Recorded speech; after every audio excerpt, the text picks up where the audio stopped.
This presentation is regarding the 2020 capital fund budget. In the private sector, we call it Capex, capital expenditures. And this is for 2020. It was previously approved by the board. And this is the entry into my second slide that will go over the details. But I just wanted to add a couple comments. Particularly about the 2020, 21, 22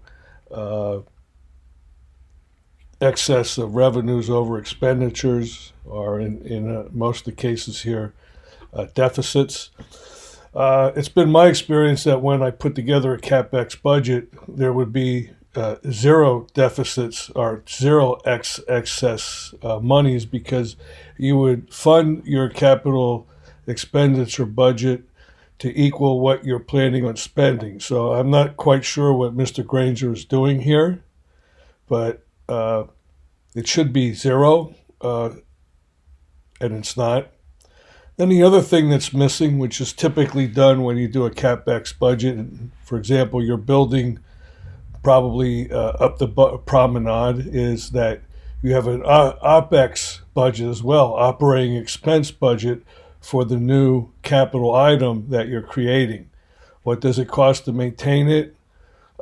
What additional expenses are going to be incurred once you build it to continue the maintenance, the utilities, etc. So that's one thing that's missing here, a operating expense budget. And with that, we'll begin the review of this budget. Thank you. Recently, the Exeter Township Supervisors approved the preliminary budget for 2020. This is part of that budget, page 56, regarding the capital fund budget. The presentation for this was made by John Granger, and I assume he's the one who put all the information together. However, there are no footnotes explaining what the projects are or what money is allocated to those projects. But I think for the sake of discussing this budget, we can assume that most of this money is going to go towards building the promenade. I believe they're going to just bulldoze it over and build the township's Taj Mahal replica of something like the school district has done with our schools. And so with that said, I also like to say that if we get Michelle Kircher and Greg Galtieri and perhaps Joe Staub elected supervisors, we will have a better budget process that the community can get more detailed information on how they're spending our money. But for now, we have to settle for this. And I'll start talking about the information so that perhaps it's a little bit more clearer for you. And this budget is broken into two sections. We have the previous years of 2017, 2018, and the 2019 budget, the current year we're in, and then the projected final 2019 budget and spending. And then the other side, they're showing us what their projected 2020, 21, and 22 budgets will be. Let's look at the first line item, A. This is the previous history in the current year of the amount of money they're going to put into this fund to fund the capital projects that they currently are working on. Let's pay attention to the 2019 budget. They said they're going to spend or allocate $248,000 to capital projects, but they project they're actually going to spend $447,000, an increase over the original budget of 81%. If we move down to item B, this will show you the deficit that will cause. The budget will be over $813,000 over what the new projected spending would be.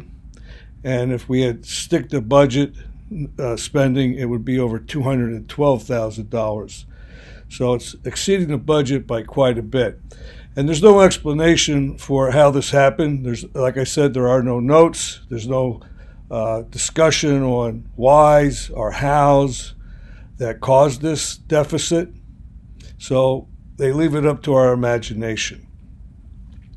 Now we'll go over to the current proposed budgets for 2020, 21, and 22. And you're looking at item C, and this is the amount of money that they intend to put into the capital improvement fund.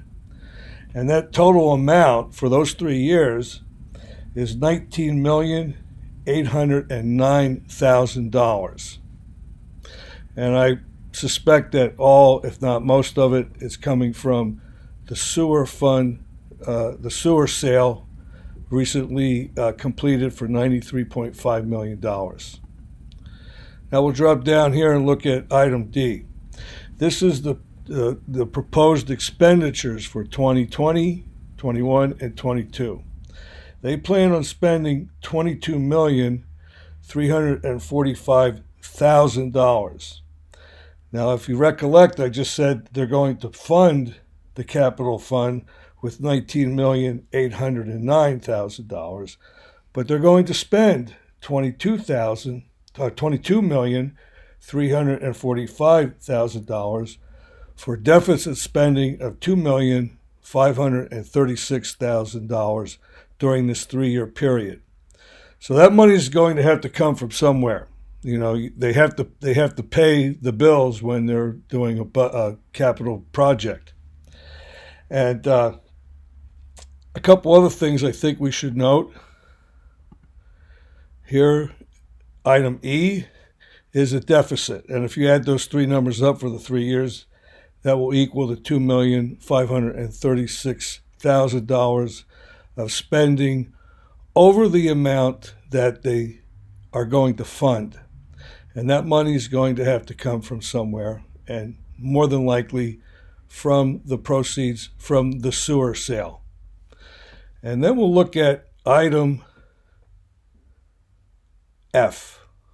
This is a very important item. I think you should pay attention to this, because if we see the projected overspending on the 2019 capital budget, they exceeded the budget by 174%. So the reason I'm talking about this is because if they exceed the budget by the same percentage in 2020, 21, and 22, we won't be spending $22 million. We'll be spending over $61 million. And it's not so far-fetched that these projects can have overruns for unexpected reasons, or labor strikes, or changing in the designs. So this is not a far-fetched possibility. And we could go as high as $61 million, and we'll probably run out of the sewer fund money and most likely require tax increases to fund the rest of it. And even if we looked at it as 40% over budget, which may or may not be more realistic, we're still looking at spending $31 million instead of $22 million. And that's going to put an extreme stress on the monies that they claim will be there for a long time, keeping our taxes down. So I wanted to share this with everyone. I'd like you to think about what you're looking at. Please send me your comments. There's a place on my website for contact, and I'd love to hear what you have to say about it. But this is a very dangerous proposal from the Board of Supervisors. In my opinion, we do not need to build all this stuff up at the promenade. It's my position that we need to be more conservative. So I hope this helps you understand at least this one item of the budget. It's a big one. And thanks for listening.